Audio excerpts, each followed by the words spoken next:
মধ্যবিত্ত পরিবারের ছেলেদের বাইকের প্রতি যে ভালোবাসা থাকে তার দ্বিতীয় কোনো জিনিসের প্রতি থাকে না, কিন্তু টাকা পয়সার অভাবে তাদের এই একমাত্র শখটা অপূর্ণই থেকে যায়। ছোটবেলা থেকে মধ্যবিত্ত পরিবারের অধিকাংশ ছেলেদের একটা স্বপ্ন থাকে নিজের টাকা পয়সা উপার্জন করে একটা বাইক কিনবে, কারণ তাদের বাবার এত টাকা থাকে না যে একটা বাইক কিনে দিবে।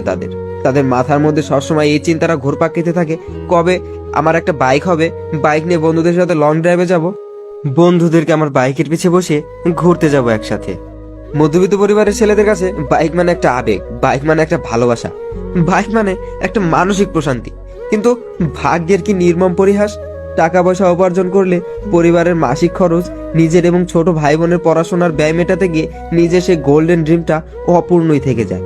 পরিবারের চাহিদার কথা ভেবে মধ্যবিত্ত পরিবারের ছেলেদের বাইকের প্রতি অদম্য আগ্রহটা কিভাবে বুক চাপা দিয়ে রাখতে হয় সেটা শুধু তারাই ভালো জানে। সত্যি কথা বলতে, এই যে একটা বাইকের প্রতি আমাদের এত ভালো লাগা, ভালোবাসা, এত আবেগ, এটা শুধু আমার আপনার মতো মধ্যবিত্ত পরিবারের ছেলেরাই বুঝতে পারবে। আমাদের মতো মধ্যবিত্ত পরিবারের ছেলেদের স্বপ্নগুলো পূরণ করতে অনেক সময় লেগে যায়, যখন আর শখের বাইক নিয়ে ঘোরার মতো সময় আমাদের হাতে থাকে না। মাঝে মাঝে তো কোনো বন্ধু বা বড় ভাইয়ের বাইকের দিকে অপলক দৃষ্টিতে তাকিয়ে থাকি আর চিন্তা করি, আহা, কবে হবে এমন একটা বাইক আমার। পরিচিত অথবা অপরিচিত কার কাছে নিজের পছন্দের বাইকটি দেখলে ছুঁয়ে দেখতে ইচ্ছা করে।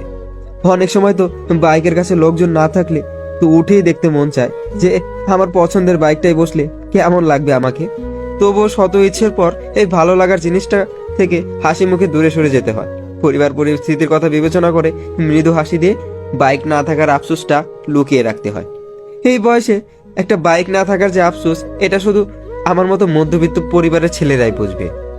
পরিশেষে বাইক লাভারদের জন্য আমার এক আকাশ পরিমাণ ভালোবাসা রইল।